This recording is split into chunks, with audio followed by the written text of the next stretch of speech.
자, 그럼 이제 221번부터 계속 문제를 풀어보도록 하겠습니다. 221번. 두 콘덴서 C1, C2가 병렬로 접속되어 있을 때 합성 정전 용량은 어떻게 되는가? 우리가 저항이라고 하는 것이 두 개가 병렬로 되어 있을 때는 합분의 곱, 즉 R1 플러스 R2 분의 R1 곱하기 R2 이렇게 계산했었죠. 하지만 콘덴서는 어떻게 되죠? 콘덴서에서는 두 개가 병렬로 되어 있을 때는 그냥 두 개를 합치게 되면 되는 것이죠.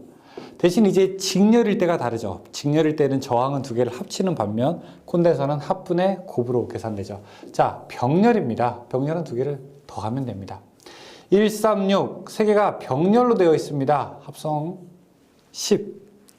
3, 4, 5, 세 개 콘덴서가 병렬로 연결되어 있습니다. 합성은요, 세 개 다 더하게 되면은 9, 12. 다음에 C1, C2를 직렬로 접속한 회로에 자, C3를 병렬로 접속하였다.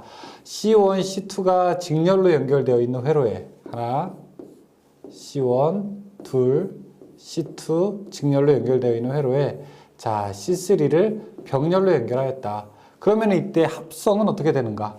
C1, C2를 합분의 곱 한 것에다가 C3를 더하면 되겠죠. 자, C1, C2를 합분의 곱, 즉 C1의 역수의 합, C2의 역수의 C1의 역수와 C2의 역수를 합친 다음에 그것의 역수를 취한 것에다가 C3를 더하게 된 것. 자, 이게 1번이 되겠죠.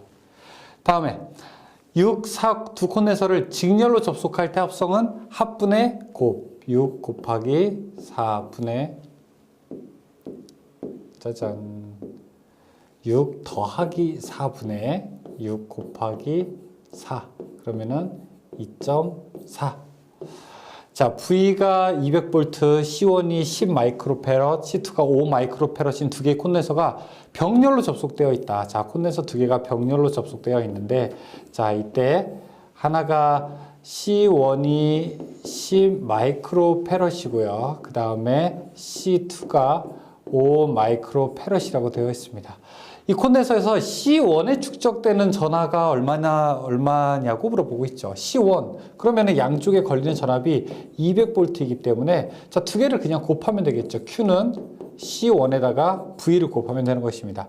C1의 값이 10 곱하기 10의 마이너스 6승이고 V가 200이니까 이 값은 2000 마이크로 쿨롱이 되겠네요. 227번.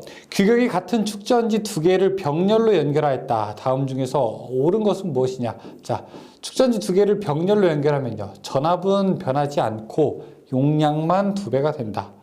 용량은 불변이고 전압이 2배가 된다. 용량은 2배가 되고 전압이 불변이다. 4번이 맞는 말이죠. 정전 용량이 같은 콘덴서 두 개가 있다. 이것을 직렬로 접속할 때 값은 병렬로 접속할 때의 값보다 어떻게 되는가? 직렬로 접속할 때는요. 병렬로 접속할 때보다 작죠. 얼마나 작아요? 이 값보다 4분의 1로 작죠. 예를 들어 2짜리가 있다고 해보죠. 2 하게 되면 여기는 1페럿이죠. 다음에 2 있다고 하게 되면 여기는 4죠. 그렇죠? 4분의 1로 감소하게 된다. 다음에 A, B 사이 콘덴서의 합성 정전 용량은 얼마인가? C, C, C가 있으니까 이거 세 개 합치게 되면 얼마입니까? 3C가 될 겁니다. 2C 더하기 3C 그러니까 2C 플러스 3C 분의 2C 곱하기 3C 계산하게 되면 어떻게 될까요? 5분의 6 돼서 1.2C, 1.2배 더 크게 되죠. 230번. 정전 용량이 같은 콘덴서 두 개를 병렬로 연결했을 때 합성 정전 용량은 직렬로 연결했을 때 몇 배인가? 병렬로 연결할 때는 직렬로 했을 때보다 4배가 되겠죠. 이거와 각각 반대로 228번과 완전히 반대되는 그런 문제죠. 다음에 전압 V로 충전된 용량 C 콘덴서에 용량 E 쿨롱의 콘덴서를 병렬 연결한 후에 단자 전압은 어떻게 되는가? 자, 전압 V로 충전된 용량 콘덴서에 C에 용량 EC의 콘덴서를 여기 EC의 콘덴서를 병렬로 연결한 다음에 단자 전압, 여기 걸리는 전압은 어떻게 되겠는가 물어보고 있습니다. 처음에 여기가 전압이 V로 정해졌다는 거죠. 용량은 어떻게 됩니까? 두 개를 병렬로 연결하게 되니까 용량은 3C가 되죠. 따라서 전압은 걸리는 전압의 3분의 1배가 되어 용량이 3배가 되기 때문에 전압은 3분의 1배가 되게 됩니다. 정전 용량이 같은 콘덴서 10개가 있다. 이것을 직렬 접속할 때 값은 병렬 접속할 때 값보다 어떻게 되는가? 용량이 같은 콘덴서 10개를 직렬로 접속하게 되면요. 예를 들어 우리가 뭐 한 10회로짜리라고 한번 해볼까요? 10회로짜리를 직렬로 접속하게 되면 10개를 접속하게 되면은요. 이 값은 1페럿이 되겠죠. 근데 병렬로 하게 되면요. 10페럿을 10개로 하게 되면 100이 되겠죠. 그러면은 직렬 접속할 때의 값은 병렬 접속할 때의 값보다 어떻게 되게 되는 겁니까? 100분의 1로 감소하게 되죠. 자, 이런 부분을 좀 조심해야 될 것 같아요. 그렇죠? 뭐 몇 분의 몇으로 감소하느냐. 그러니까 직렬보다 병렬이 어떻게 되는가. 혹은 병렬보다 직렬이 어떻게 되는가. 이런 거죠. 233번. 정전 용량이 10 마이크로페럿인 콘덴서 2개를 병렬로 했을 때의 합성 정전 용량은 직렬로 했을 때의 합성 정전 용량보다 어떻게 되는가. 자, 10 마이크로페럿 콘덴서를 병렬로 하게 되면은 어떻게 됩니까? 그러면 20이 되는 거죠. 그러면 이거를 직렬로 했을 때는요. 직렬로 했을 때는 5밖에 안 되죠. 그러면은 병렬로 했을 때 합성 정전 용량은 직렬로 했을 때의 것보다 어떻게 되는가? 4배 더 늘어나게 되네요. 그렇죠? 233번. 용량을 변화시킬 수 있는 것은 variable 콘덴서라고 해서 이걸 줄여서 바리콘이라고 부르게 됩니다. 극성이 있는 콘덴서는요. 우리가 바리콘, 탄탈, 마일러, 세라믹 중에서 여기 탄탈 콘덴서의 구조는 탄탈 소자에 의해서요. 전극이 구성되기 때문에 탄탈 콘덴서가 극성이 있게 됩니다. 혹은 탄탈 콘덴서 대신에 이런 말이 들어갈 수도 있어요. 전해 콘덴서 이런 말이 들어갈 수도 있습니다. 답은 그러면은 전해 콘덴서도 답이 돼요. 전해 콘덴서도 생긴 형태가 이렇게 돼 있어서 서로 다른 다리의 길이로 극성을 나타내고 있습니다.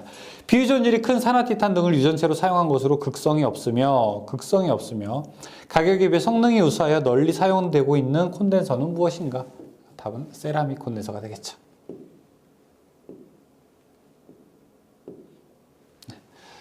다음, 코일의 자체 인덕턴스는 어느 것에 따라서 변화하게 되는가? 자, 이렇게 코일의 자체 인덕턴스가 있게 되죠. L은 I분의 N, 파이 이렇게도 우리가 식을 나타내게 되는데요. 식을 또 이렇게도 나타내게 됩니다. 이건 우리가 투자율에 비례한다. 인덕턴스는 투자율에 따라서 다르게 됩니다. 투자율의 뮤의 단위는 어떻게 되는가? 투자. 우리가 유전율이라고 하는 거는 FM이었었죠. 투자율은요? HM이죠. 휴먼에 투자하자. 이렇게 우리가 기억을 했었죠. 1웨버 퍼 제곱미터는 몇 가우스인가 물어보고 있습니다. 최근에 나온 문제인데요. 기억해야 될 건 여러분 1 가우스라고 하는 건요. 이 10의 마이너스 4승 테슬라라고 볼 수 있습니다. 1와트가 1 테슬라거든요. 그러니까 이거에 완전히 역수이기 때문에 10,000 가우스 정도 됩니다. 자기장의 세기에 대한 설명이 잘못된 것은 무엇입니까? 물어보고 있죠. 자속 밀도의 투자율을 곱한 것과 같다. 자기장의 세기 H는 우리가 뮤 자속 밀도는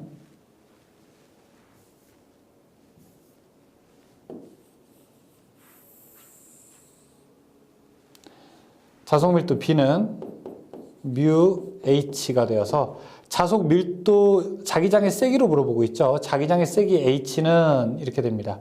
뮤가 밑으로 가서 뮤 분의 자속 밀도 B로 나타낼 수 있게 됩니다. 그러니까 자속 밀도를 투자율로 나눈 것과 같은 것이 자기장의 세기가 됩니다. 답은 2번. 다음 중에서 자석의 일반적인 성질에 대해서 잘못된 것 물어보고 있죠. 자석의 일반적인 성질. 자석은 고온이 되면 자력이 증가한다? 아닙니다. 자석은 일반적으로 고온이 되게 되면 자력을 잃게 되어 있습니다. 진공 중에 두 자극 M1, M2를 R미터의 거리에 놓았을 때 작용하는 힘, 이거는 이제 쿨롱의 법칙과 역시 마찬가지죠. 쿨롱의 법칙이 F는 하고 4파이, 쿨롱의 법칙에서 두 전하 사이에 작용하는 힘은 입실론 분의 1인데, 자, 이거 두 전극 사이에 작용하는 힘은 뮤분의 1 곱하기 R 제곱분의 Q1, Q2가 아니라 여기는 M1, 그 다음에 M2 이렇게 나눌 수가 있죠. 그럼 여기서 이제 쭉 고를 수 있는 거는 뭡니까? 1, 2, 3, 4 중에서 답은 2번이 되겠네요. 두 개의 자아 M1, M2 사이에 작용되는 쿨롱의 법칙으로서 자아 간 자기력에 대한 설명으로 옳지 않은 것은 어떻게 되는가?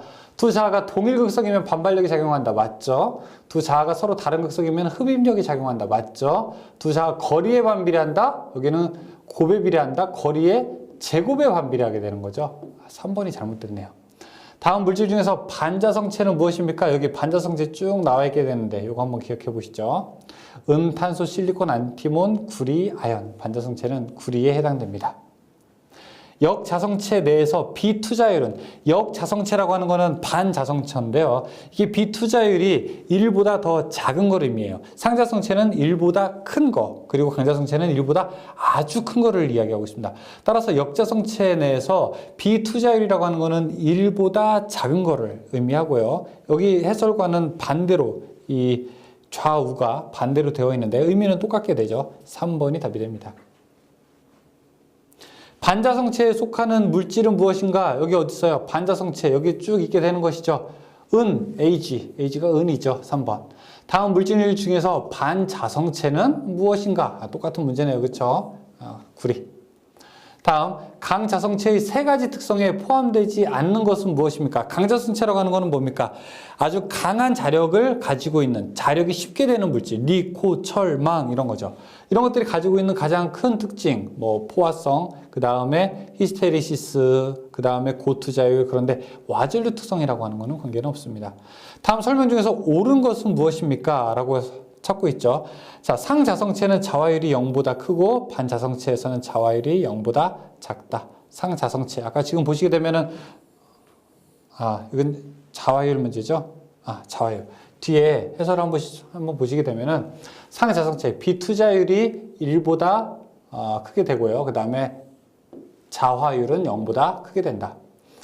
다음 중 비투자율이 가장 큰 것은 무엇인가? 비투자율이 가장 큰 것은 우리가 강자성체라고 이야기를 했었죠. 강자성체는 니코, 철, 망.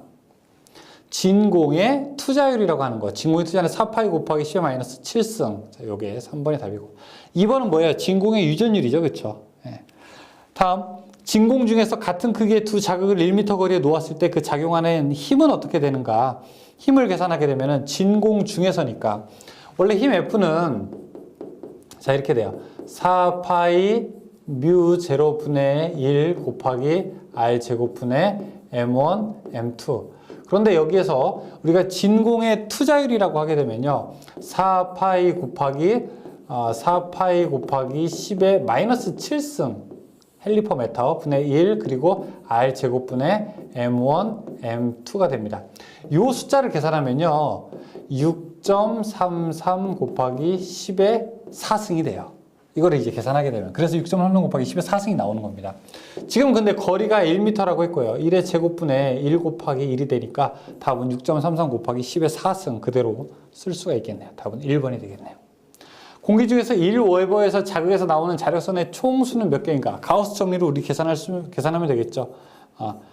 공기 중이니까 뮤 제로로 나누면 되고 이 뮤 제로는 바로 4파이 곱하기 10의 마이너스 7승이죠.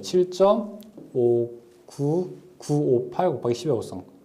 진공 중에서 8웨버의 자로부터 발산되는 총 자력선의 수는 여기는 8파이라고 하는 거는 계산하기 쉽게 알려준 거예요. 자력선의 총수 N은 뮤 제로분의 M, 뮤 제로분의 M.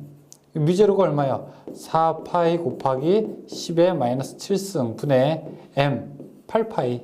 자, 그럼 요거 약분되고 그럼 2분의 1이 되는 것이죠. 그렇죠? 계산하게 되면은 답은 이렇게 나올 수가 있습니다. 2가 되는 거죠. 2. 다음 공심 솔레노이드의 내부 자개의 세기가 800A/m/m일 때 자속 밀도는 약 얼마가 되겠는가 물어본다. 자속 밀도는 투자율에다가 자기장의 세기를 곱한 것과 같다라고 이렇게 이야기를 했었죠. 지금 내부의 자개의 세기가 얼마라고 했냐면 800이고요. 자속 밀도를 물어보고 있는데 공심 솔레노이드니까 공기 중해일 때예요. 공기 중이라고 하는 건 이렇게 되는 거죠. 솔레노이드가 있으면은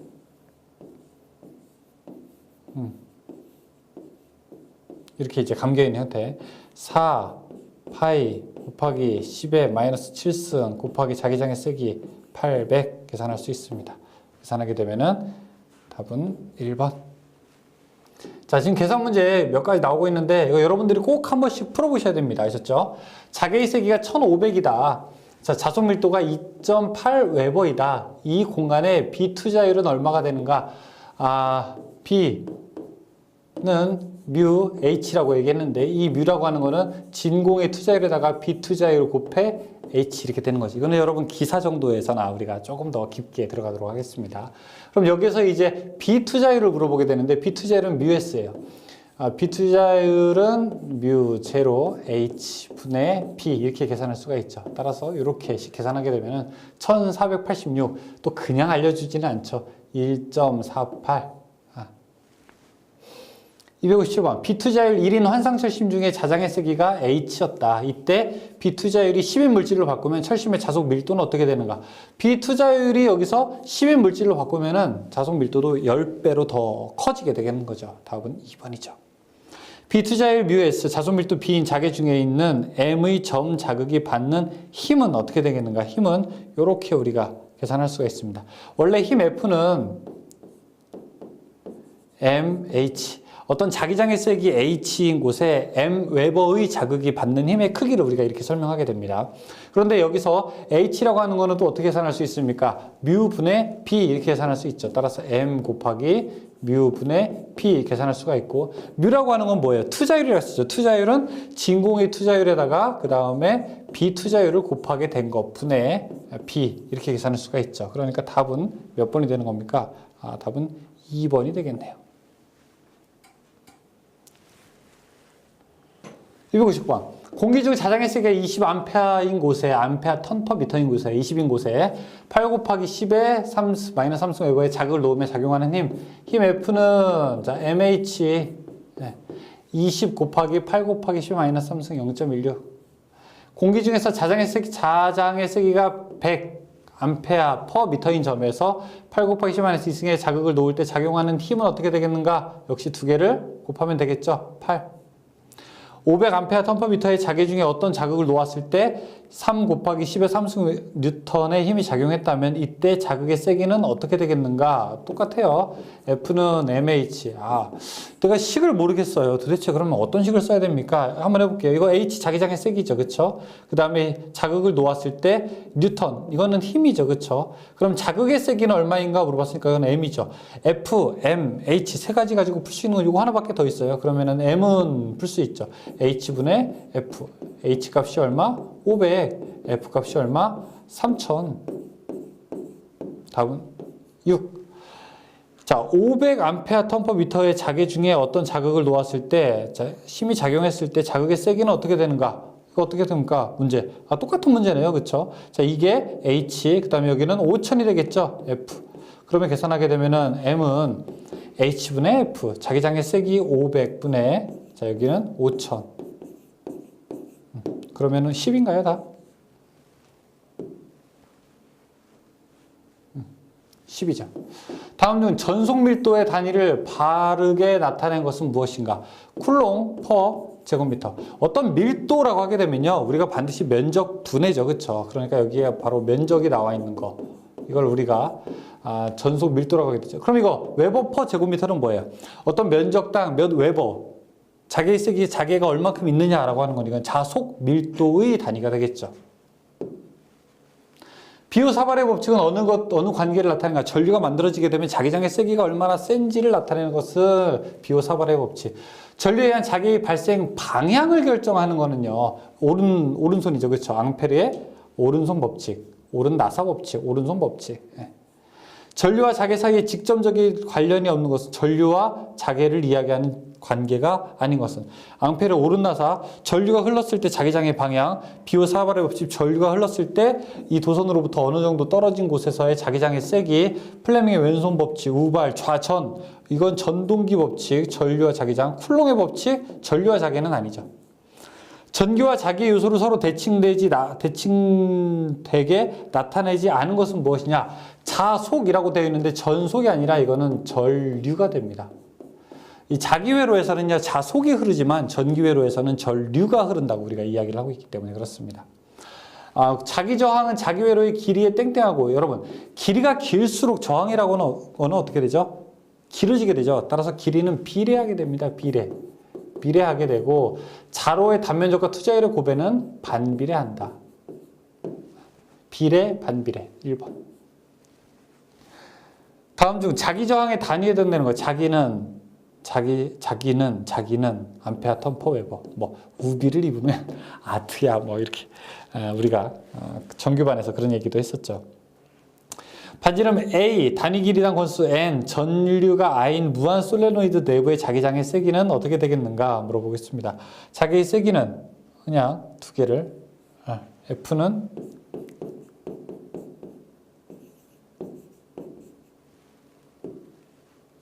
NI. 자화력을 표시하는 식과 관계가 되는 것은 무엇인가? 이 자기장의 세기 H는요, 길이에는 반비례하고요. 그 다음에 권수와 전류에는 비례하게 됩니다. 권수와 전류에는 비례하게 됩니다. 어떤 거를 예를 들 수 있냐면은, 이렇게 우리가 원통에다가 코일을 이렇게 감았을 때, 나오는 자기장의 세기 H는 권수 N, 길이 L, 그 다음에 흐르는 전류 I와 관계가 있다고도 볼 수 있죠. L분의 NI. 무한장 솔레노이드의 전류가 흐를 때 발생되는 자장에 관한 설명 중에서 옳은 것은 무엇인가? 내부 자장은 보시면은 평등 자장이고요. 외부 자장의 세기는 0이 되게 됩니다. 그래서 옳은 것은 내부 자장은 평등 자장이다. 이 도체에서 내부의 자기력선은 있다고 했나요? 없다고 했나요? 내부의 자기력선은 없다고 했었죠. 그렇죠? 평균 길이 40cm의 환상 철심에, 자, 평균 길이가 40cm, 200회의 코일을 감고 여기에 5A의 전류를 흘렸을 때 철심 내의 자기장의 세기는 어떻게 되는가? 원래 자기장의 세기 H는 2πr 분의 환상 철심일 때는요, 이게 NI예요. 근데 여러분, 2πr이라고 하는 게 뭡니까? 2πr이 뭐예요? 원의 평균 지름을 얘기하는 거죠. 그쵸? 평균 원의 둘레죠. 원의 둘레. 이 R 하게 되면은 이거 뭡니까? 지름이죠. 지름에다가 파이 곱하게 되면은 뭐예요? 원의 둘레잖아요. 그쵸? 그러니까 이것이 자체가 이게 평균 길이에요, 이미. 그러니까 문제를 평균 길이를 해서 R 값을 주어지는 경우도 있고, 이 문제처럼 그냥, 평균 길이 자체를 주어지는 경우도 있어요. 여기는 평균 길이 자체를 주어진 거죠. 0.4분의, 그 다음에 N, 권수는 200회랑 5A. 200, 그리고 5A. 이렇게 계산할 수가 있죠. 다음은 2500이죠. 답은 2500. 예. 평균 길이가 10cm. 여기도 평균 길이를 주어졌어요. 권수가 10회, 전류가 3. 그러면 H는 L분의 어떻게 돼요? NI. 자, 그대로 갈 수 있죠. 300. 평균 길이를 주어졌는지 아니면 반지름을 주어졌는지 계산해야 돼요. 반지름이라고 하면 여기 R값을 따로 생각해야 되는 겁니다. 그렇죠? 반지름인지 아닌지를 봐야 돼요. 반지름이 Am이고 N이 1회인 원형 코일에 1A의 전류가 흐를 때 그 코일의 중심점에서의 자기의 세기. 우리가 무한장 직선 도체일 때는 2파이 R분의 I, 환상 솔레노이드일 때는 2R분의 NI. 그 다음에 이 파이 R분의 NI, 그 다음에 원형 코일일 때는 어떻게 될까? 2R분의 NI 이렇게 계산하게 되죠. 그러면은 2 곱하기, 반지름이 Am라고 했으니까 여기가 2A가 되겠죠. 그 다음에 NI인데, N이 1회니까 그냥 I만 들어갔죠. 2A분의 I, 2A분의 I, 2A분의 NI. 1A죠? 1A죠? 그럼 여기도 1이네요. 그렇죠? 그럼 2A분의 1이네요. 그렇죠? 답은 2A분의 1. 답은 3번. 무한장 직선도체의 전류를 통했을 때 10cm 떨어진 점의 자기의 세기가 2A 턴/m라면 전류의 크기는 어떻게 되는가? 무한장 직선도체일 때는요. 우리가 이렇게 직선도체에서 거리 떨어진 길이가 R라고 해요. 이때 이 자기장 세기 H는 2파이 R 분의 I 이렇게 계산을 하게 되죠. 근데 지금 문제는 전류의 크기가 얼마냐라고 묻고 있어요. 그러면 I는 어떻게 계산합니까?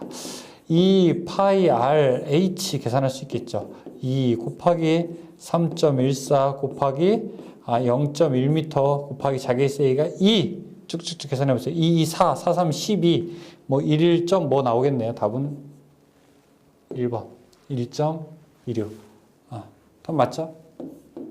전류 2파이 암페어가 흐르고 있는 무한 직선 도체에 1m 떨어진 P점의 세기는 어떻게 되는가? H는 2파이 R 분의 I 흐르는 전류가 2파이라고 했으니까 계산하기 쉽게 일부러 문제 낸 것 같아요. 1번. 6.28A가 흐르는 무한장 직선 도선상에서 1m 떨어진 점의 자기의 세기 똑같아요. 그러니까 여기는 2파이 똑같은 거예요. 그렇죠? 2파이 똑같은 거예요. 답은. 반지름 R, 권수 N의 환상 솔레노이드에서 흐르는 전류가 있을 때 i가 흐를 때 자기장에 쓰기 환상 솔레노이드는 2파이 r분의 ni, 2파이 r분의 ni. 4번. 환상 솔레노이드 내의 철심 내부의 자기의 세기는 얼마큼이 되는가? 2파이 r분의 ni. 답은 2번. 반지름 5cm 건수 10회인 원형 코일에서 15A의 전류일 때 코일 중심에 자기장에 쓰기. 환상 솔레노이드일 때는 2파이 r분의 ni. 원형 코일일 때는 2r분의 ni. 파이가 빠지는 겁니다. 2r분의 ni. 자, 그러면은 2 곱하기 r값. 반지름 5cm, 0.05m가 되죠. 권수가 10회, 그 다음에 흐르는 전류가 15A. 계산할 수 있겠죠. 1500. 지름 10cm인 원형 코일 중심에서 자기가 1000이었다. 원형 코일이 100회 감겼을 때 전류는 어떻게 되겠는가? 자, 이 원형 코일 똑같은 문제예요. 그쵸? 근데 여기서 I 값을 물어보고 있어요. I는 어떻게 됩니까? N분의 2RH. 그러면은 N은 100분의 2 곱하기 0.01 곱하기